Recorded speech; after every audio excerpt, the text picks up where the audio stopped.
Welcome to the Darkstream. Vox Day, voxday.blogspot.com. And tonight I'm going to talk about Milo calling out Jordan Peterson in public on some sort of television down under. And yes, Tobias is correct. Milo also called out Jordan Peterson in the foreword of Jordanetics. So welcome to the Reprehensibles. Welcome to the Dread Ilk. Welcome to the VFM, to the Legion, and of course, to the Bears. So I had some good news tonight that unfortunately I can't share with you, but it's going to be really interesting to see how things shake out on the legal side. That's why I'm a little bit late. As you know, we are in a arbitration process with Indiegogo, and we're actively busy with that. So if you're wondering why I'm occasionally a bit late for these things, sometimes I get a little caught up in some of our meetings and so forth. But it's going very well, and I'm hoping to have some initially positive news in the next 2 weeks or so. So I got an email from Milo, and he said, check this out. It's going to be used to confront Jordan Peterson. And sure enough, it was. And it was interesting to see how Jordan Peterson responded to it. It was even more interesting and indeed amusing to see that he was complaining about being ambushed and so forth. But here's the thing. If you don't treat people badly, then they can't ambush you. They won't. So let me play. I asked Milo for permission to play this. Unfortunately, the format that he sent it to me in, I didn't have time to get it converted to one that this streaming software will accept, but I believe you will be able to hear it. So let me know if you can hear this. I'm going to start playing it in a second, and I believe you should be able to hear it. If you can't, let me know. I'm going to turn off my own microphone here, and then just let me know in the comments if you're able to hear the sound. It'll just take a second for it to get going.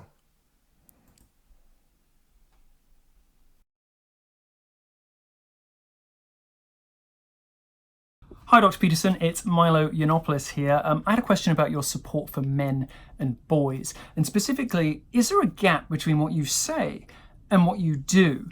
I'm thinking specifically of the many commendable things that you've said about feminism, about social justice, about the chaotic feminine, and then your behavior around the Brett Kavanaugh incident when you said he should get elected to the Supreme Court and then quit. And then you said, well, maybe it'll make social justice warriors nicer to us.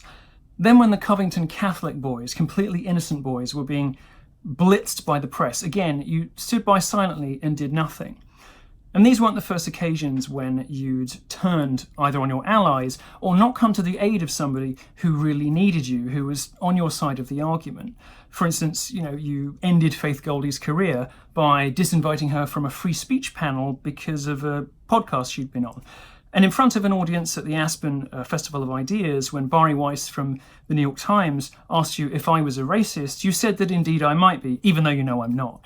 What I'm trying to get at is that there's a pattern emerging of you being unfaithful, of being disloyal to the people who have stuck by you and to the people who need you the most at precisely the time when your intervention could have made the most difference and been the most helpful. Is there a reason for the gap between what you say in your books and on stage and the battles you choose to fight and the people whose aid you come to? Because it seems to many of us watching you as though you talk a good game, but when the chips are down, when it really comes down to it, you either fold or, worse than that, you actually go to bat against the people that you ought to be fighting for. And in doing so, aren't you betraying your entire fan base? Thank you.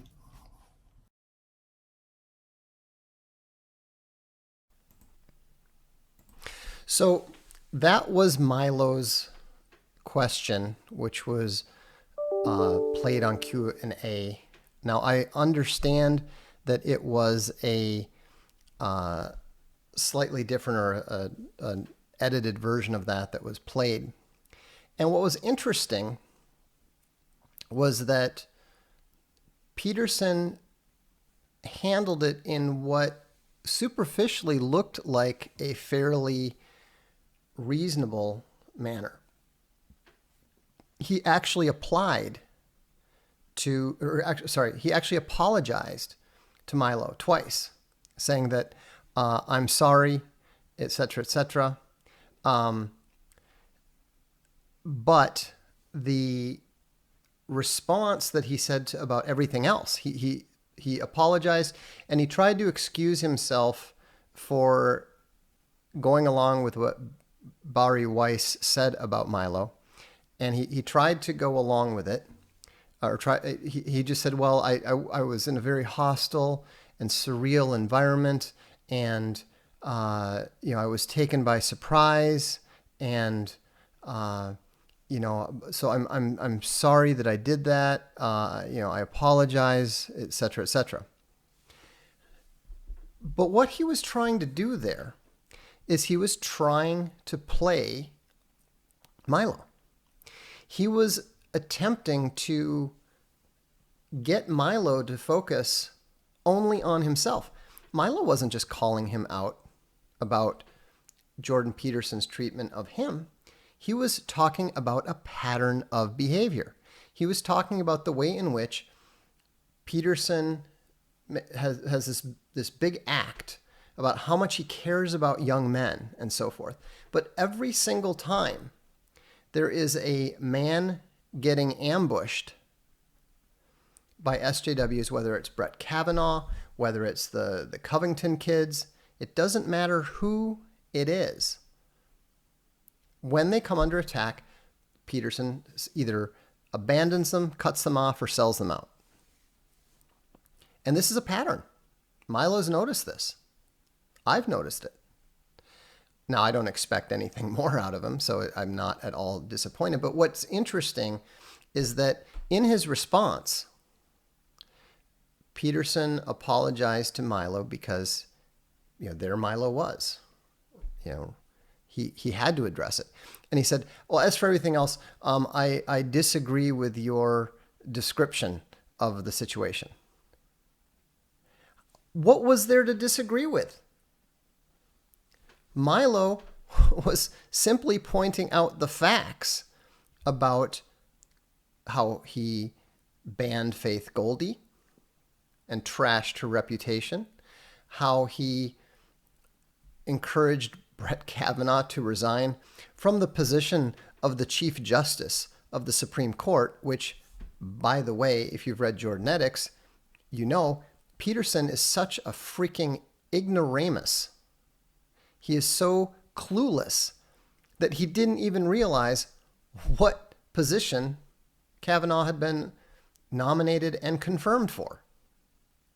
He actually thought that Kavanaugh was nominated to replace Judge Roberts as Chief Justice of the Supreme Court. It's ridiculous. And then, honestly, it's kind of funny that people talk about me as if I'm obsessed with Jordan Peterson. I pay no attention whatsoever to anything the guy says. None. I have no idea what he has been doing ever since he wrote that piece about Kavanaugh. The only thing that I have seen of Peterson since then is the 2 interviews about me, because people sent them to me. And then I watched the section of the Q&A where he addressed Milo. That's pretty strange behavior. of someone who um, is supposed to be obsessed. I pay no attention at all. Also, a warning, if you repeat questions, I'm going to ban you. You can ask a question. If I address it, I address it. If I don't, I don't. If you want to make sure I address it, that's what the super chats are for. But if you're going to spam the comments, you're not going to be allowed to continue to comment. So keep that in mind. Lewis Hopgood says, you talk about him for money. It's okay. He's popular. That's what people do. No, I don't talk about him for money. I don't do that at all. I talk about him because he has been attacking both the nationalist right since the moment that I first paid attention to him. I am going to actively go after anyone who does that, especially because now Peterson's actually been directly attacking me. Did you forget that, Lewis? I'm not the one going on, appearing on different media shows. I'm not accepting interviews. Do you really think that no one has asked me for an interview about Jordan Peterson after the book came out and went to #1 in its subject? The first 2 weeks that Jordanetics came out, I was getting about 5 requests for interviews every single day. I haven't done a single one. I don't talk to the media.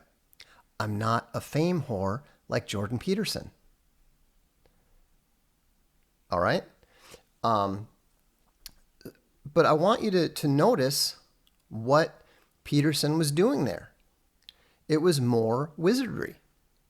It was more trying to manage the situation. The guy is a con man. Jack Court says, Dark Lord just purchased 3 of your books. Can't wait to dive into the timeless truth. I appreciate that. I'm glad that you guys are finding utility in the books that I've written, whether it's something that I wrote 11 years ago like The Irrational Atheist or something newer like Jordanetics. Bear Arms says, is Milo a personal friend of yours? Yes. Milo is a friend of mine. And so it's, Tupac is right. Milo would, I would demolish Jordan Peterson in a debate.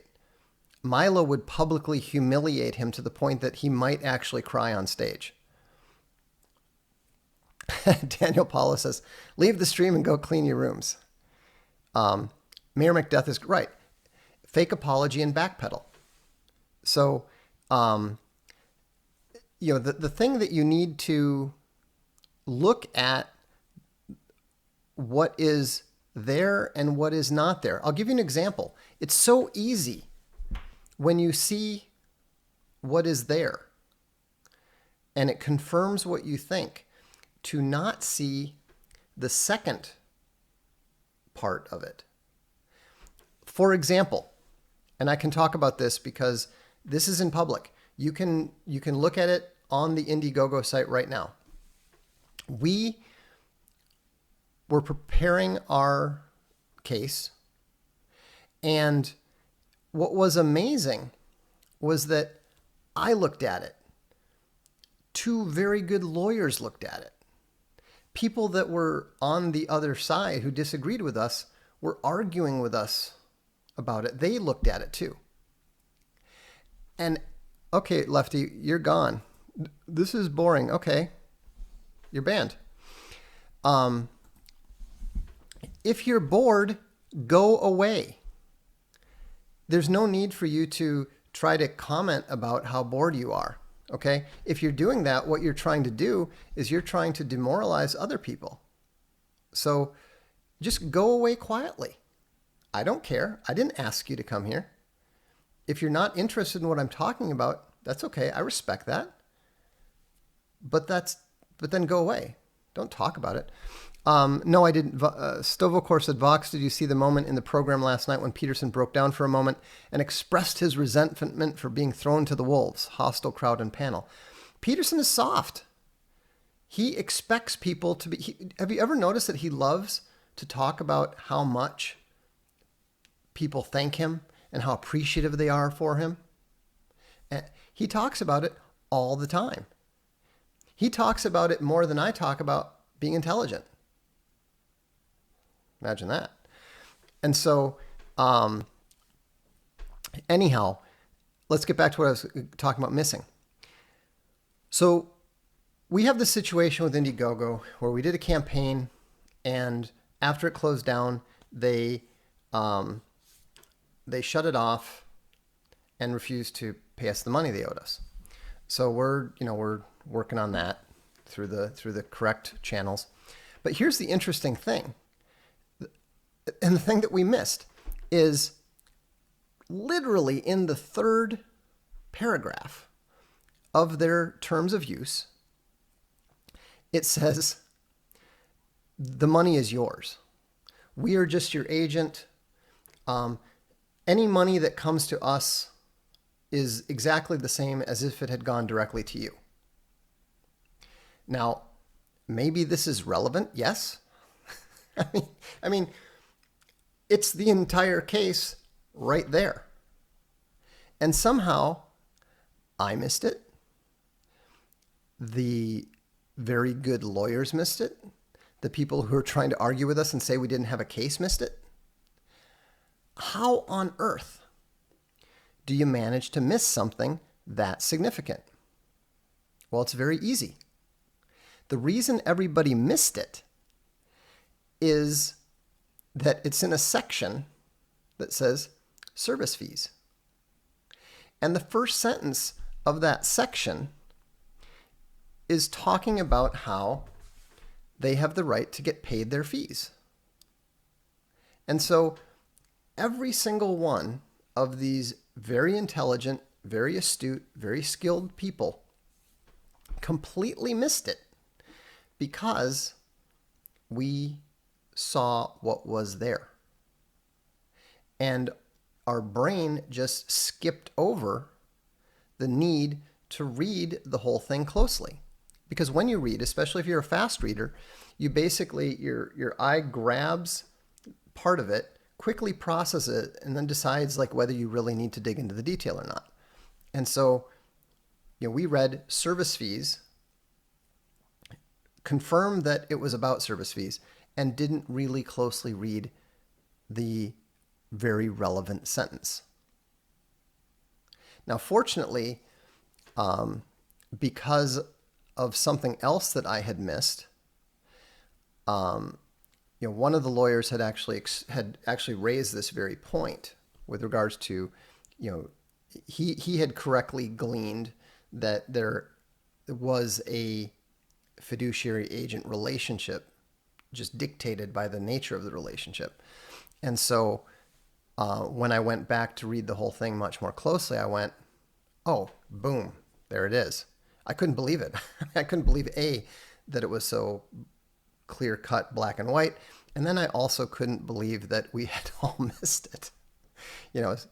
I was legitimately embarrassed for myself. But Marie Nelson says, Jordan Peterson really likes female attention. I met him and could tell immediately. And after I walked away, he watched me leave. Hey, if you got a nice backside, it's something that any healthy man is going to appreciate. But yeah, it's funny how women can always tell those things. Charlemagne says, it's easy to help those in need when you have power. It takes a single tweet. We know Peterson has time to tweet about Kavanaugh. He has no excuse. No, he doesn't have any excuse, and he knows it. But what I was getting at when I was talking about the way that I missed the relevant point about the agency because my mind had already focused on service fees. That's exactly what Peterson was trying to do. He wanted you to watch his response and see that he apologized to Milo and sweep under the table and hope that you wouldn't notice the fact that he had not admitted to the pattern of behavior of which he was accused or defend his behavior in the case of all the other incidents. Milo wasn't just talking about himself. I mean, for, you know, Milo may be very focused on all things Milo, but Milo also has concerns for other people. I know that myself from personal experience. And so the fact that Peterson tried to, give you the big service fees, Milo, if I hurt your feelings, I'm sorry, I apologize, blah, blah, blah. Don't mention Faith Goldie. Don't mention Kavanaugh. Don't mention the Covington boys. Don't mention the pattern of behavior. This is the behavior of a con man. This is the behavior of a wizard. And that was what I wanted you to notice. If you look it up, there's a link. I think I have the link. Let me see if I can find it here. I think I have the link, and I can post it. Maybe it was in my email. I don't know. I'll have to see. Was it here? Okay, I think it's right here. So what you can do, bingo. Here is a link to a YouTube video. I guess you can watch it right now if you want to pop over quickly, or you can just watch it afterward. But I've just put the link in the chat, and that is the Q&A appearance. You'll see that the clip of Milo is different than the one that he sent. But watch it for yourself. Watch the attempted misdirection. Watch the way that he tries to focus on the one thing that he can't ignore. And this is why you can tell that Peterson is intelligent, because his response is a rational one, and one that is likely to be successful for most people. They're going to look at the way he addresses the stuff that he can't get away with not addressing, but he uses it to avoid addressing everything else. Wolfgang Sulla says, what I've noticed, Vox, is that evil men tend to have either fractured or non-existent relations with their fathers. Do you agree or disagree? I would have to think about that with regards to evil men, because certainly when you're dealing with intergenerational evil, you do have evil fathers. If you read The Last Closet, you can see that evil tends to create evil in that way. But I have noticed that the kind of people that I have had issues with, usually gammas, whether it's someone like John Scalzi, whether it's someone like Jordan Peterson, they do all tend to have missing fathers or have some sort of issues with their fathers. And so it's not surprise. It wouldn't surprise me. I don't know anything at all about Peterson's relationship with his father, other than we've been told that depression runs in the family. But yes, it's it's very typical, and so you'll see this stuff time and time again. I mean, it's kind of interesting because for all my dislike of baby boomers, people sometimes wrongly interpret that my dislike for the baby boomers has something to do with my relationship with my father. And it's always kind of funny that people sometimes try to attack me.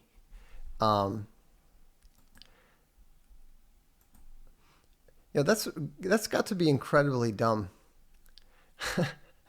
To actually pay money to try to do that, to insult you. I mean, I wish I had $5 for every time somebody wants to call me names on the internet. That would be pretty awesome. Crazy. But anyhow, uh, let's see. Reprehensible Bear says, "What if Milo says I accept your apology, but now what about everything else that I mentioned?"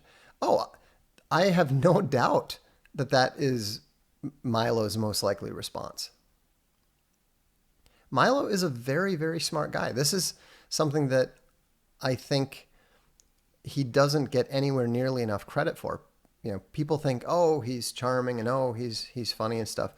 But I got to tell you, I've sat down and talked with the guy for literally hours, and I've never met anyone who was able to keep up such a consistently articulate stream of coherent consciousness, and remain on point uh, as him. You know, it's really remarkable. Stovacor 41 said, "You've mentioned it before. JBP had to tell later in the program where he was trying to appear genuine during a rehearsed response about belief in God." Oh, did he do the whole thing? I've been thinking about that a lot now, and I've been thinking very, very deeply about that for a long time now. I mean, it's total BS. It's a total act. I mean, it astonishes me that anyone falls for it, especially when he keeps doing this again and again. Chris Scheuer has a good question. Vox, how do you come to terms with your past sins? Well, first, you have to repent of them. Secondly, you need to attempt to make amends for them where you can. You know, it's good to apologize to those to those that you've hurt. I'm pretty fortunate in that most of the people that I have wronged, I have, to the extent that I have relationships with them, they're positive. I don't think that there's a lot of bad feelings out there. It was kind of interesting because a friend of mine asked me the other day. He said, "You know what the strange thing is that for all the people that dislike and hate you," he said, "I can't think of anyone that you hate." And I thought about it a little bit, and I said, there are people that I hate in the abstract. There are people that I hate what they do. I hate what they stand for. I sometimes hate what they've done to me or to others. Mostly to others because, frankly, I'm a little too arrogant to take most people's opinions seriously enough to be bothered by them. But, I don't hate anybody, not personally. And so that's, and I look at other people who have been really, really badly wronged by people who have yet been able to forgive them and that sort of thing. And you realize that God forgives our sins when we repent. And the interesting thing is that most people will too. Most people do. Now, there are certain things that you can't do anything about. There are certain things that you're just, you did it and you're going to bear the scars and you have to deal with it. But it's okay. You're still standing. You're still functioning.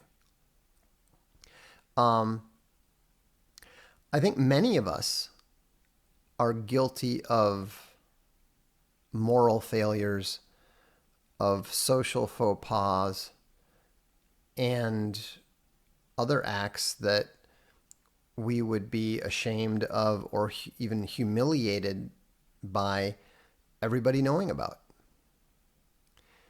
But you can't be, you can't be ruled by the past. What's done is done, and you need to focus on controlling what you do next. Just because you told a stupid lie 5 years ago and it burns you inside, well, use that to not tell a stupid lie the next time. Remind yourself how that feels, and then don't do it again. Fencing Bear at Prayer says, read Fencing Bear's Milo Chronicles. Milo is more than smart. Fencing Bear is very smart too, so if she says so, you know it's true. Are there unforgivable acts? Well, we're told there are. We're told that there are acts that, or at least one act, that God finds unforgivable. You know, blaspheming against the Holy Spirit, I believe, is the one. But there are definitely sins that humans can't forgive and won't forgive. And so, there are certainly things that people could do that I would not forgive. So, but I wouldn't focus on. I wouldn't, worry about that too much. And also, when you ask for forgiveness, you're asking. You're not demanding. You don't have the right to demand it. You're asking. But the beautiful thing is that most people are wired in such a way that if you genuinely repent and you genuinely apologize and you genuinely feel bad about it and want to make it right, it does tend to soften their hearts, and it does tend to make them want to forgive you. So it's not apologizing for a genuine failure and a genuine affront is not a bad thing to do. It's not something to fear. Many times you'll find that you will actually become closer to the person as a result. Doesn't mean you're going to be best friends or anything, or start braiding each other's hair. But, it is a good, sorry, my voice is shot tonight. It is a good way to clear the air. Thinker Bear says, hey, Vox, would you say the best choice for young Americans is to pursue blue-collar jobs instead of 4-year degree white-collar jobs? Yes, especially blue-collar jobs that are not easily automated or replaced. All right, we're going to get rid of this person who's, are you alt-right? Are you alt-right? Yeah, bye. It's always funny. People don't seem to understand that it's easy to recognize people that are just looking to discredit and disqualify. Yeah, that's a good point from, let's see, it's hard. Good point from Camillo. Peter denied Jesus 3 times and was still saved. So it's clearly not about denying Christ. Let's see. K-Bear Chris says, listen to your Jordanetics audio sample. Thanks. You're welcome. I was really impressed by Milo's introduction. He is truly a great thinker. Or he is a truly great thinker. Yeah, he also writes well. That's the other thing that people don't necessarily realize him.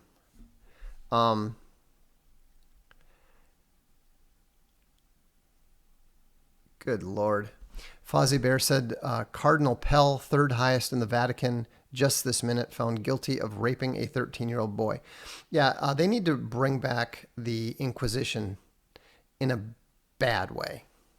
I'm not Catholic myself, but I have, great respect for the Catholic Church as a institution, as a historical institution.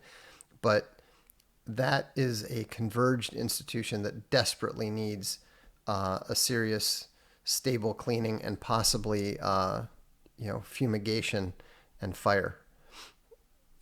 Filter Bear says, hey, Vox, did you ever read any Terry Pratchett novels? I've read all of the Discworld novels.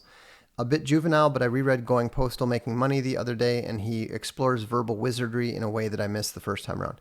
Terry Pratchett is totally wrong about many things, but he was a very astute observer of the human condition. I think that his book The Night Watch, I think it was called, um, is one of the best 20 fantasy novels ever written. It's really good. It's like head and shoulders above all the other books that he's written. The last few are pretty terrible. I think that his daughter was actually writing them. Um, Going Postal and Making Money are both two of the more interesting ones because it's when Pratchett started using Discworld to explore some of his ideas about the nature of money, about the nature of business, and so forth. And of course, um, Ventiari is one of the great characters of fantasy fiction. It probably doesn't surprise you that I'm a fan of his. Um, Dylan S. says, my girlfriend and I broke up over her feminism. LOL. Almost all girls I meet are feminist leftist. You should talk more about this subject. Dude, I'm 50 years old and I'm married. Okay? My awareness of what the current dating arrangements are like is it's just not even going to be particularly relevant. Also, I live on a different continent where things are very different in Europe than they are in the States. Now, there are the eternal verities, there are the basics of human nature. Those things remain the same. And you did the right thing by breaking up over her feminism. If you guys don't want girls to be feminism, or if you guys don't want girls to be feminist, then all of you need to make it very clear that feminism is totally unacceptable. In the same way that you wouldn't accept a girl who works as a prostitute, you won't accept a girl who's a feminist. Flat out. Full stop. Period.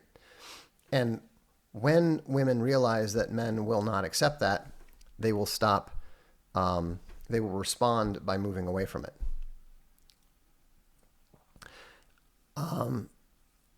Yeah, listen to Roosh. He talks about it. Carolina Swamp Fox Bear says, I'm 30, single, and don't care to mingle. But see, that's the wrong attitude. You need to go in there. You need to get in there. You need to win the war. You don't win the war by not playing. Henry says, 1,500 watching now. Congrats, VD. Thanks. I mean, it's kind of funny because I've learned that the numbers matter. I get it. That's how the game is scored. But understand that the relevance of what people are saying, the importance of what they're saying, and most importantly, the truth of what they're saying has nothing to do with how many people are paying attention to them. Okay? It doesn't matter if there's 10 people here or if there's 10,000 people here. We should be behaving and speaking in exactly the same manner. The minute that you start to care too much about, oh no, I can't say this or I might lose part of my crowd, that's when you start the process of selling your soul. And so that's why, I mean, I appreciate it, don't get me wrong. I'm delighted that we hit 20,000 subscribers. I think it's mind-blowing that 1,500 people are watching live. It's really strange because on the one hand, you're just sitting here alone in your office talking at a camera. On the other hand, imagine what it would be like if we were all in an auditorium. I mean, the public auditorium at my university sat 800. We've got nearly twice that many people here. That's just crazy. But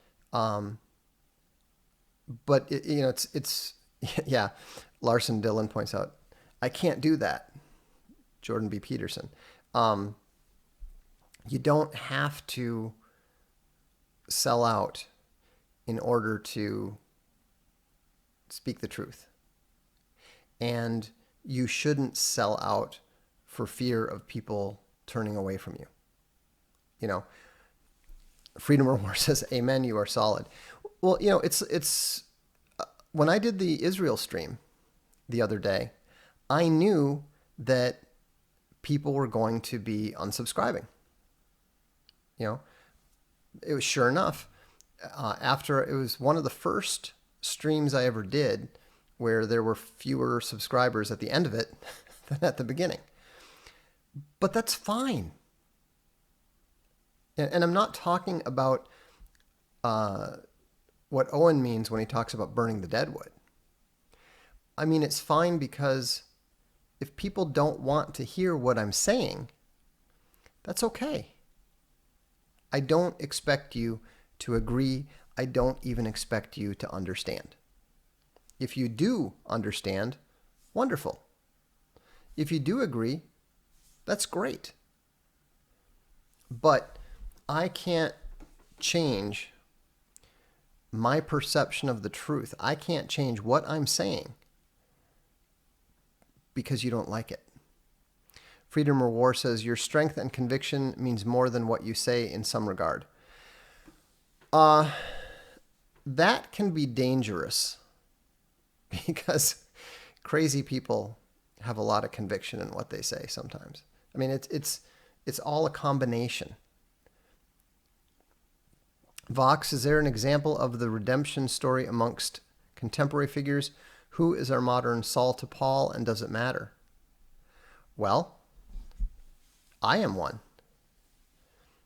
When I wrote The Irrational Atheist, I got an email from a woman that I used to be involved with, and she had become a Christian and so forth before I did, apparently, long before I did.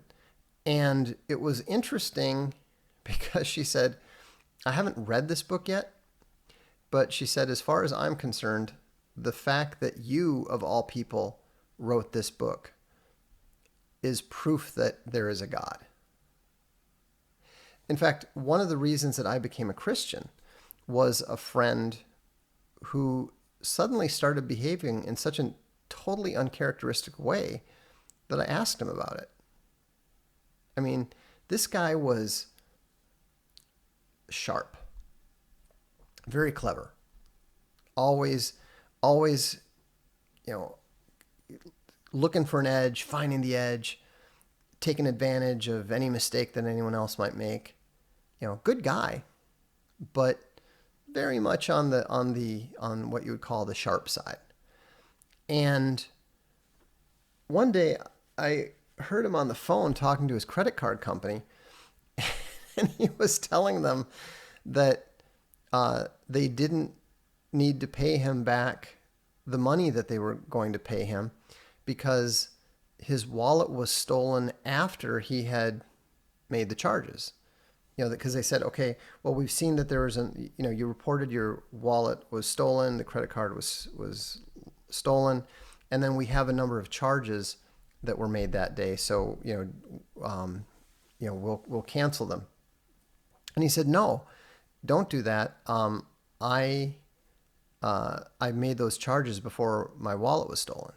He said, we actually had a party, and I was buying the kegs and all this kind of stuff for it, and then my wallet was stolen at the party.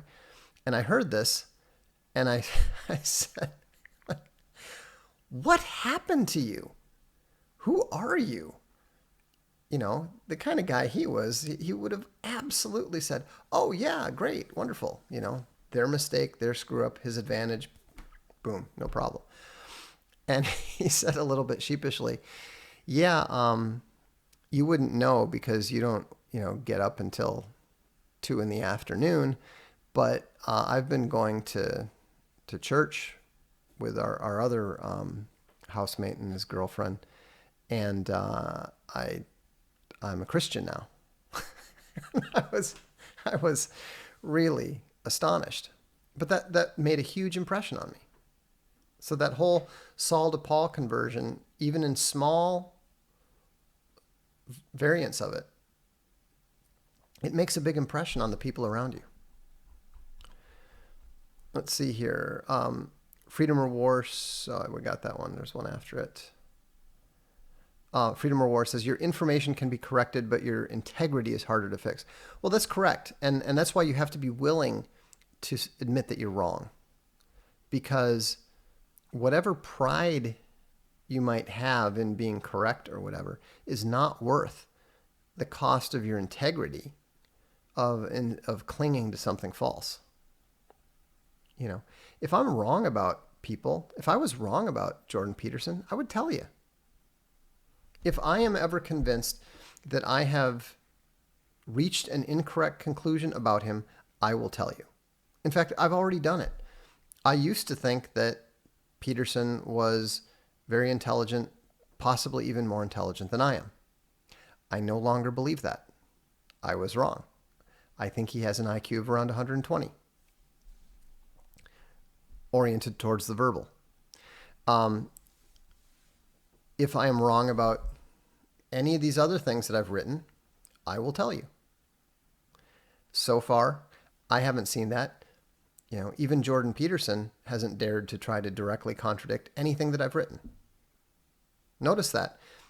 You know, people were commenting that on the basis of his response to Milo and his immediate response to some of the details, that he very clearly has read at least Milo's introduction to Jordanetics. Given his self-centeredness, I would actually expect that he's read the entire thing, assuming he didn't like break down crying partway through and quit. But anyhow, can you elaborate what you mean by material evil? I mean, it actually exists. It's not a metaphor. It's not an abstraction. It's not a social construct. I mean evil that exists in its own right. It's not necessarily material in the sense of this desk, but it is material at least in the sense of consciousness. Let's see. Carolina Swamp Fox Bear says, I'm prepping for the war, VD. I want to have enough munitions to fight off the creeps. I'm also working towards a relationship. I like women, so when the right one comes around, I will. Okay, dude, let me give you a little bit of advice here. I am 50 years old. I am very much out of it when it comes to whatever the modern mating rituals are. Do not ever, ever use the word impregnate around a woman. Just trust me on that one. You know, as you practice, so you play. Don't talk about women like that. They will find that you're talking about creeps. That's creepy. I'm a 50-year-old guy, and that sounds creepy. Okay? Just don't. Larson Dillon said, last night JF recognized the need for a new wiki. I mentioned your Infogalactic. Can groups with shared values contribute to that platform's growth? They don't even have to share our values. We have preference filters coming, eventually here, one of these days. And, they should use Infogalactic. We're not going to police them and impose, I'm not going to go in ahead and impose my skepticism about, the theory of evolution by natural selection or anything like that. We're not Wikipedia. We're not SJWs. We don't fear different opinions. So, people like JF, regardless of whether they like me, whether they disagree with me or not, they should use Infogalactic rather than Wikipedia because we're not going to treat them the way they do. Mayor Macduff says, once Peterson plays through his shtick a couple times, it wears pretty thin. Exactly. Animatronic says, is it worthwhile to estimate the IQs of coworkers? No, but it's extremely valuable to estimate or figure out where they are on the socio-sexual hierarchy. Off topic, but I'm curious as to what your opinion is of Plato's allegory. I'm assuming you're talking about the allegory of the cave. Anything useful or applicable? No, I don't think so. How's the doggy? He's actually up to 40 kilos as of today, so we're very happy about that. He is not out of the woods yet. They're still trying to figure out what the other issue is. Ayla Stewart disagrees with me and says, I actually like the word impregnate. You're married and you have lots of kids. You don't count. Try to think back to when you were like, 16 or even 21. I'm guessing you might have felt differently, especially if somebody like that comes up and talks to you about it. It's just no. Um, Someone mentioned I should mention this again. They said the audiobook samples are a good idea. This is the newest one that we've put up. It's nearly 2 hours of Jordan Ettick's A Journey into the Mind of Humanity's Greatest Thinker. And I think that you will find it useful. Mariko Phillips says, I think Milo is hysterical and genius, but a speech at a Southern California college last year, he made a joke about how satanic ritual abuse was created to make conservatives look bad. It was a confusing message. A lot of people don't believe in the reality of it. Milo probably doesn't believe in the reality of it. I do. But, most conservatives, most Christians don't really believe that it exists. The whole, they think the whole Pizzagate thing is overly paranoid and so forth. All I would say to that is read The Last Closet. Listen to The Last Closet by Moira Grayland. You won't be so skeptical after that. Will Pepe says, Vox radicals are so robotic with their rhetoric. Is it possible they're AI sent here to destroy humanity? No, they may be NPCs, but they're like fish. They're like a school of fish. The narrative shifts, and they have to shift with it. Holly Berry says, can we talk about my favorite line from Jordan Ettick's? In response to calling Vox jealous, Vox, that's Vox, says something to the effect of, men with pretty wives are not jealous of men with not pretty wives. Well, that's exactly right. I mean, first of all, the idea that a lot of people don't know, but I was more famous on a global level than Jordan Peterson until 3 years ago. You can look it up on Google. Google has a tool for measuring this stuff, and you can see that not only was Milo way more famous than Jordan Peterson, so was I. And so, the idea that I have jealousy of somebody just because they have more fame than I do at the moment, who knows in 5 years? Let's say, just for example, let's say that A Throne of Bones gets turned into the next Game of Thrones. Let's say that Alt Hero not only turns into a movie, but turns into the Alt Hero cinematic universe. And, suddenly I'm as big as both George Martin and Stan Lee combined. It's not impossible. I'm not saying it's likely. It's not impossible. Is that going to change how I feel about Jordan Peterson in the slightest? No, of course not. I mean, why am I not jealous of Nassim Taleb? He's way more famous than Jordan Peterson. He's way more successful. He has a lot more money. And his books are actually good. If I was going to be jealous of someone, I assure you, I'd be much more jealous of Taleb than of Peterson. Why am I not jealous of Milo?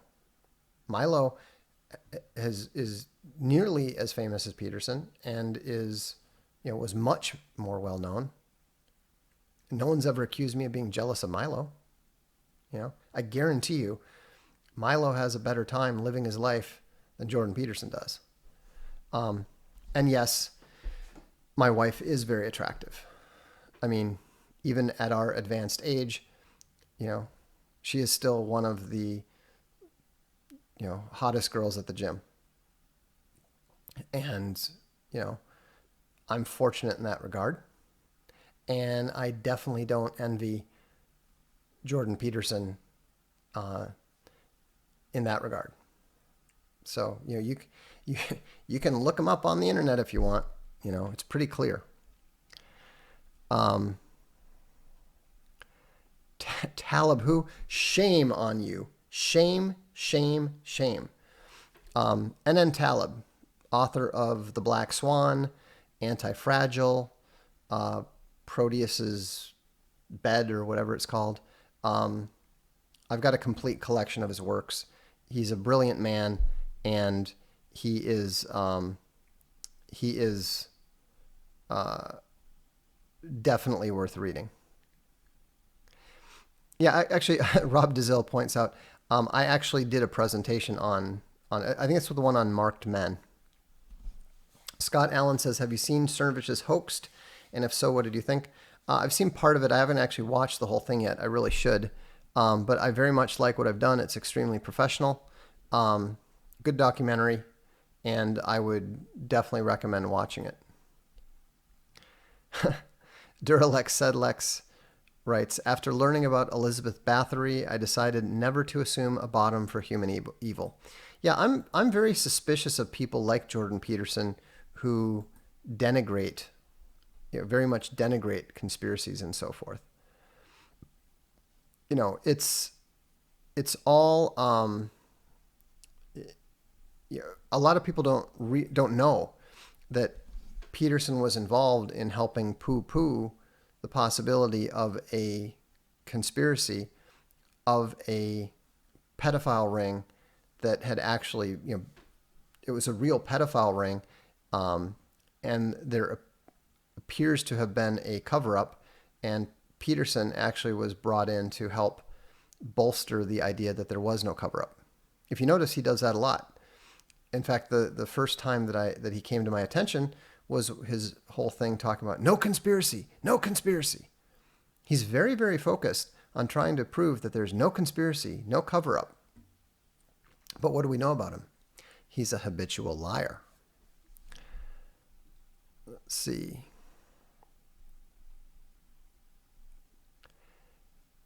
Can you explain why you disagree with Plato's cave?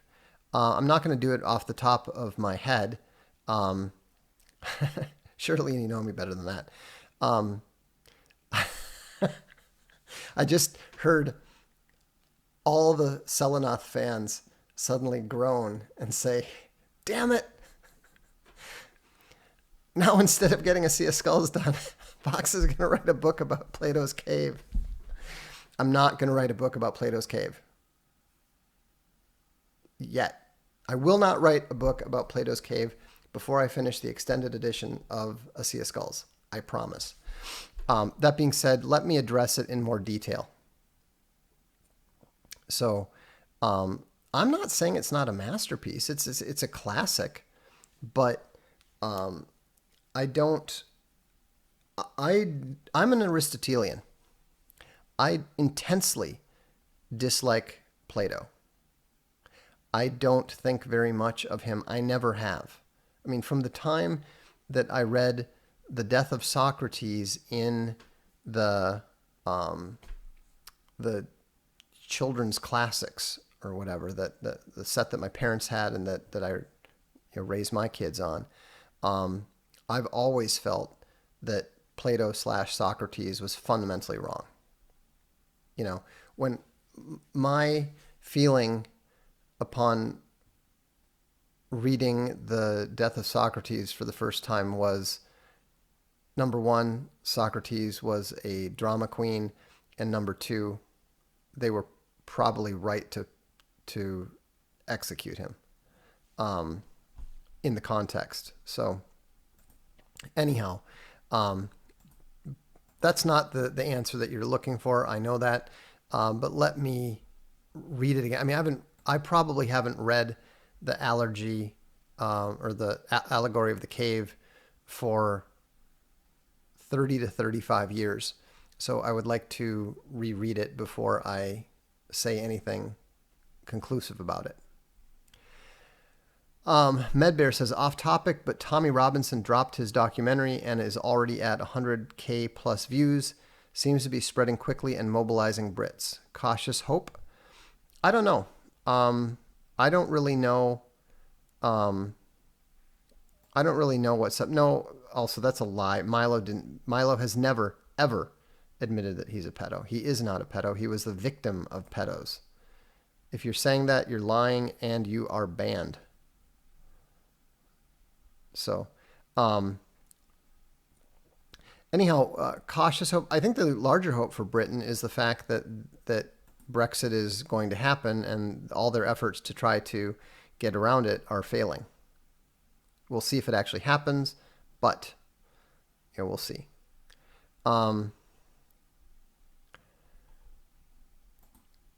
Live Free or Die Bear says, Jordan wants to always be invited back to play another game. Pandering is inherent in his rules for life. Well, yeah, I mean his whole rules are about maintaining your social viability. That's what he writes about. Okay, this is an incredibly dumb question. How is satanic ritual abuse reports not Soviet propaganda? The Soviet Union doesn't exist, moron. The Soviet Union hasn't existed since, what, 1991?